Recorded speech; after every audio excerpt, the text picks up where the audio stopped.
Why is design important? And is design a necessity for our society? I'd like to start with Parag first. If you could pass the mic back.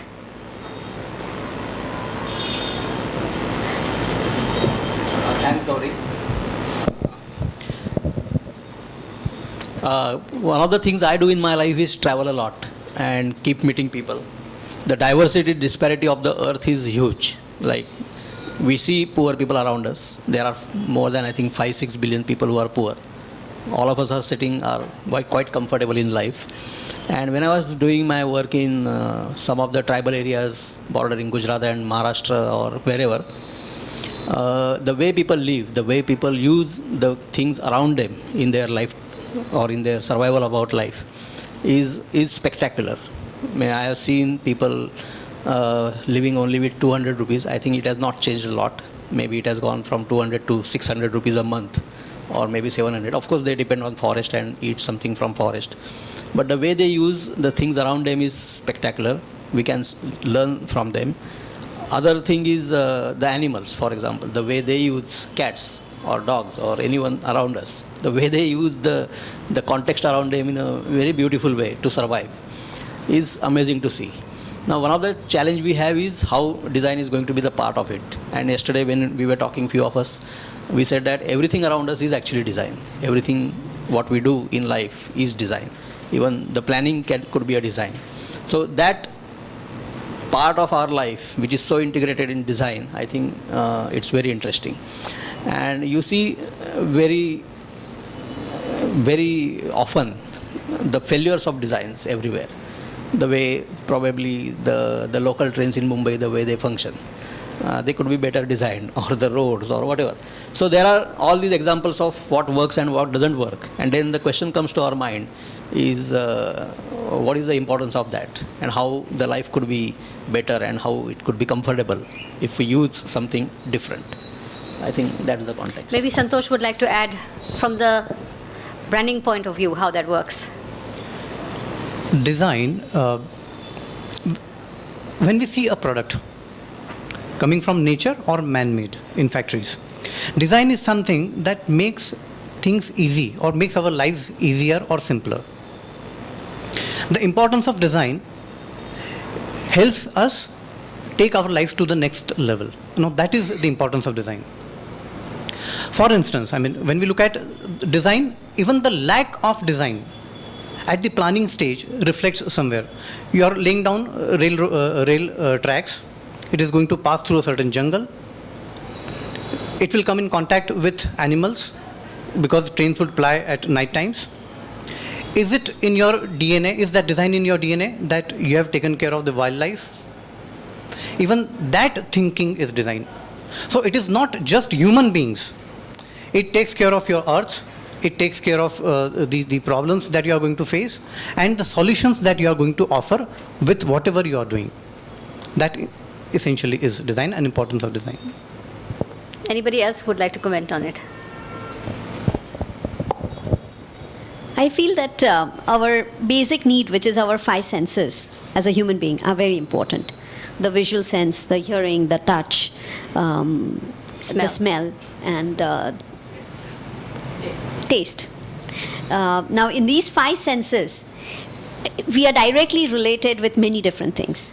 So, if those 5 senses are fulfilled, I will not say this is good or this is bad. I'm just saying fulfilled in a proper way. Then, for a human being, the life becomes comfortable. Now, design affects all these 5 senses directly. So, say we are sitting here. Are we comfortable with the smell? And are we comfortable on it in terms of touch? Are we okay with the kind of arms we've been given here? Visually, are we comfortable with the environment, this room?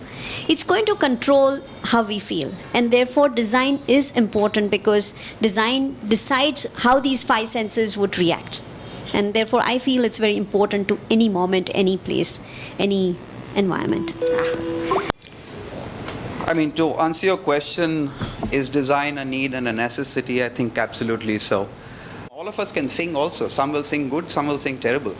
But I do realize that if you apply yourself to something in a solid way where you practice it and you try doing things, you will get better at it. Yes, some people do have an aptitude for things which helps dramatically. So I think one is to have an aptitude to be problem solving. So you have to be a people person to understand people and their needs if you study design. And you have to, like, I have friends who have an aptitude for physics or mathematics, which I don't have. Yeah, and you would be a better mathematician if you had an aptitude for it. Similarly, if you're a musician and you could sing and you had a good voice, you'd be a better musician than somebody with a bad voice.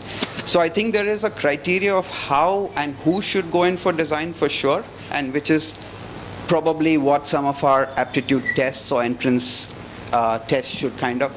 But I think it is possible for everybody to participate in design in their own way, one way or the other. I mean, I think people who cook today in kitchens do very creative things. And that's not to say that that's not creative, but it's not necessarily design.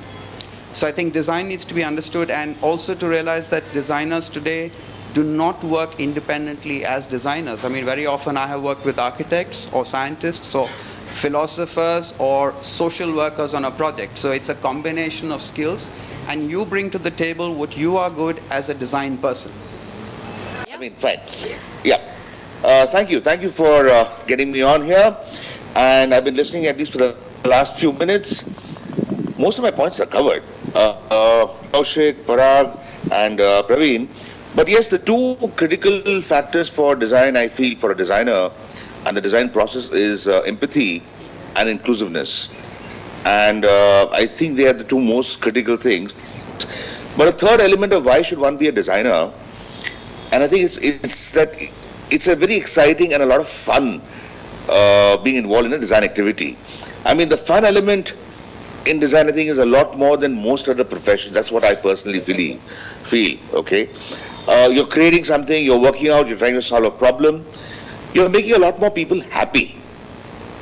And the onus on the designer is a lot. I mean, it's not an easy profession. It's guaranteed tough, hard work. But at the end of the day, the process, whether you're doing a graphic design, a communication project, and a product, an exhibition, a social design project, you are bringing a lot more happiness to the user. And that, I think, is the most critical element. I mean, as Henry Dreyfus, one of the great gurus of design, said that no matter what you've done, if the user is unhappy by using your product or your process, then as a designer you have failed. And I think that's the most important thing, and that is where the challenge is, and that is where the fruit is.